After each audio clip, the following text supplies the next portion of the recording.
apporter globalement un certain bien-être dans ce conglomérat de l'humanité.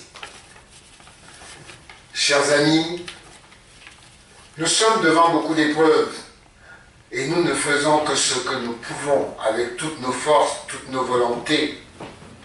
Nous voulons ainsi donner aussi des souffles assez importants à cette jeunesse qui nous accompagne, qui est innovatrice et qui ne veut plus vivre aujourd'hui les mêmes choses que certains de leurs parents, grands-parents ont connues.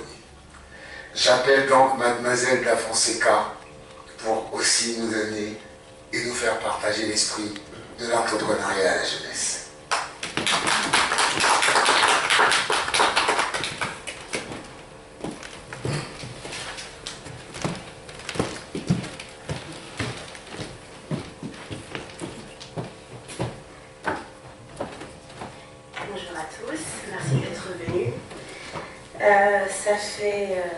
Ça fait depuis mes 12 ans donc, que je participe à tout ce que Princesse Internet organise auprès de ma mère, la comtesse Emmanuelle Vidal, Limoges de Fonseca. Et je ne la suis pas juste parce que je suis sa fille, mais vraiment parce que ça m'intéresse.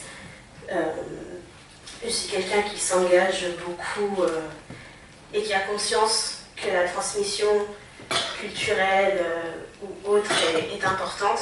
Et par tout ce que Princesse a pu organiser au niveau du Conseil des Madame de la République, du GIFA, du FEDEF, a toujours été quelque chose qui m'enthousiaisme. Parce que j'ai la chance de pouvoir connaître des personnes très intéressantes, de découvrir des projets, de voir la vraie facette du monde. Je ramène toujours avec moi des personnes qui s'intéressent aussi parce que je trouve que ce genre d'événement n'est pas assez accessible. On peut le trouver si on s'y intéresse, mais la jeunesse n'est pas assez au courant et surtout la jeunesse africaine. J'en discute beaucoup autour de moi, je fais ce que je peux, mais je ne peux pas tout faire toute seule. Et donc voilà, personnellement, je suis artiste, pianiste, chorégraphe, maintenant attachée de presse aussi. Et j'organise des événements. On a une maison de production, une agence de production, management aussi entre l'Italie, la France et la Belgique, et aussi des sociétés de commerce international. Et donc voilà, on est vraiment dans le culturel. Et la partie dans le commerce n'est pas juste pour faire des affaires, mais parce que nous avons aussi des projets, un projet de créer une ville rien que pour les arts, en Afrique, et une ville écologique. Voilà. Donc, c'est une ville qui aura tout genre de formation artistique pour l'artiste lui-même et aussi pour ceux qui veulent suivre la carrière de l'artiste, donc ce qui va être la presse, le management, la communication, les éditions aussi, les éditions africaines, parce que pour les artistes africains, c'est très compliqué d'être vraiment suivis au niveau de leur propriété intellectuelle. Ils ne sont pas protégés, ils ne savent pas comment se protéger. Et quand ça arrive, leurs droits ne sont pas respectés, même si ce sont même de très grandes stars. Ouais. Donc on travaille beaucoup sur ça. Et par rapport à cette ville qui sera la cité des arts d'Outasek, en nom de mon grand-père, Outasek, qui était un très grand comédien sénégalais, nous avons actuellement ce projet au Maroc. Donc on attend de savoir s'ils ont aimé le projet, on attend la fin, on sera d'ici cet été si le projet se fera bien dans les montagnes du Rif. Voilà.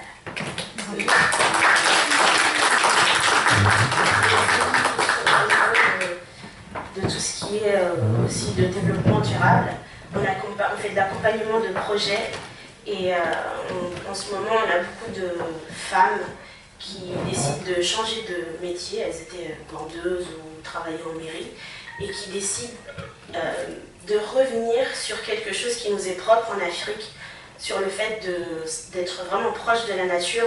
On a toutes nos grand-mères qui nous ont appris à avoir, si on a mal à la tête, on prend telle plante, pour les cheveux c'est ça, pour le ventre, et en fond, on savait déjà comment se soigner, et on a qui actuellement font croire que c'est une tendance, le fait de se rapprocher de la nature. En fait, une tendance, ça s'efface, ça s'évapore. La nature ne part pas. On ne peut pas comparer la communication et le lien qu'il y a entre l'homme et la nature à quelque chose qui est une tendance. C'est quelque chose qui reste pour l'éternité, qui était même déjà là avant nous. Donc on se doit de la respecter et nous on accompagne beaucoup actuellement ce sont des femmes, mais ça peut être n'importe qui, on accompagne toute personne qui vient vers nous pour ce genre de projet.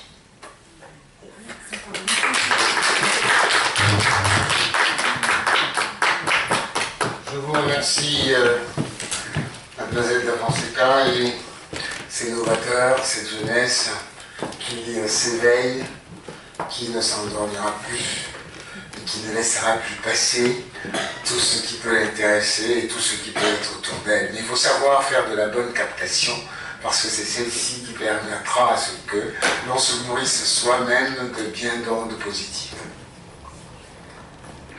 Je suis encore très très flatté de l'honneur qui m'est donné d'être devant vous pour pouvoir coordonner tout ceci, mais en même temps c'est un très grand plaisir. Très grand plaisir parce que nous avons tous un sens humain qui se voit dans nos regards et que nous voulons vraiment partager. Mais en même temps, la vie nous donne souvent beaucoup de choses, quelques bonnes, quelques malheureuses, mais nous essayons de les conjuguer pour croire que nous avons peut-être avec nous certaines personnes qui ne voient pas, certaines personnes qui ne marchent pas, certaines personnes qui n'entendent pas. Tout ceci pour dire que le handicap est aussi un élément dans lequel nous devions savoir nous-mêmes nous investir, regarder autour de soi parce qu'il est de multiples façons, il peut être visible et invisible. J'appelle donc Madame Desalembo.